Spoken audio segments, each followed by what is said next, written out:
Please. Send. Thank you.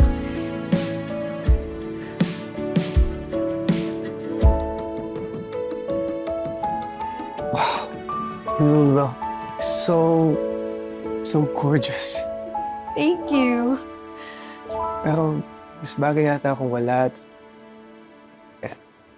Inyaki. Medyo malabo kasi talaga yung mata ko. Nandito lang naman ako sa tabi mo eh. Hindi ako lalayo sa'yo. And, mas bagay pala kung meron ka nito. Susuotin mo to. Ayan, there you go. Mas lalo ko pang kumanda. Ako Inyaki ha. Mamaya ma-fall ako dyan sa mga bola mo. Eh di maniwala ka. I'm just telling the truth.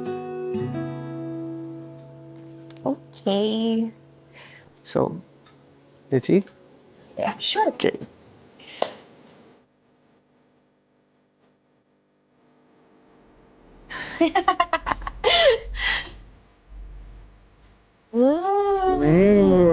Masarap. Cheers. So us. To us.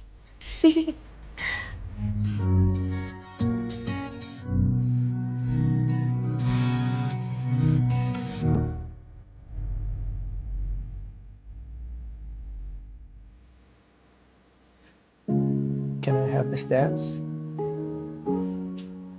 Sure!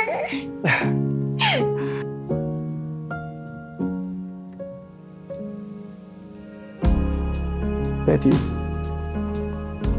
I think I'm starting to fall in love with you. Totoo ba to? Hindi ba ako nag-i-imagine? Is this real? Totoo na to. Betty, said I love you. Inyaki Robles. I love you too.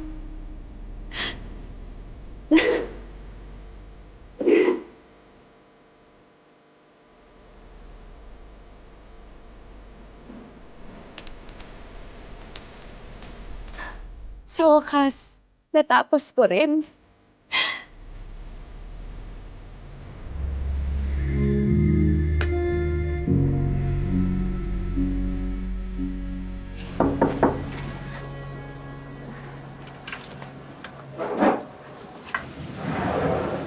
Olander, ba't ka nandito? Betty, gusto sana kitang kausapin ng masinsinan. Iyon ay kung okay lang sa'yo. Tungkol kasi to kay Inyaki.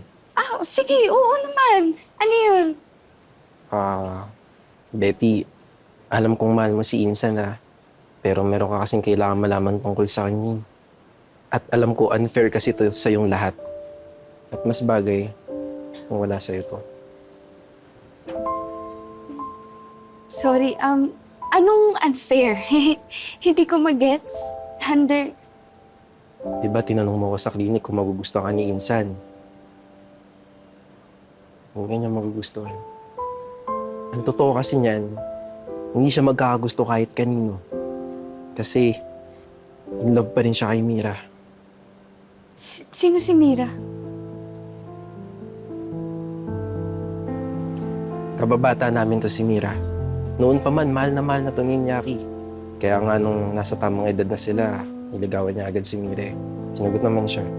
Si Mira, animal lover yan. Kaya nga veterinaryo si Insan eh. Dahil sa impluensya niya. So may girlfriend si Inyaki? Dati. Wala na kasi si Mira eh. Biglaan, car crash. 2 years na, pero hindi pa rin siya makamove on kay Mira. So ibig sabihin, Oo, Betty. Naaalala niya sa'yo si Mira. Binubuhay niya sa'yo yung alaala ni Mira. hindi ako mahal kay Inyaki. Betty, sorry Sinubukan ko naman lahat Sinubukan ko siyang sabihan. Kaso, ayaw pa rin niya kasi magpapigil Kaya, ako na yung pumunta dito para sabihan ka.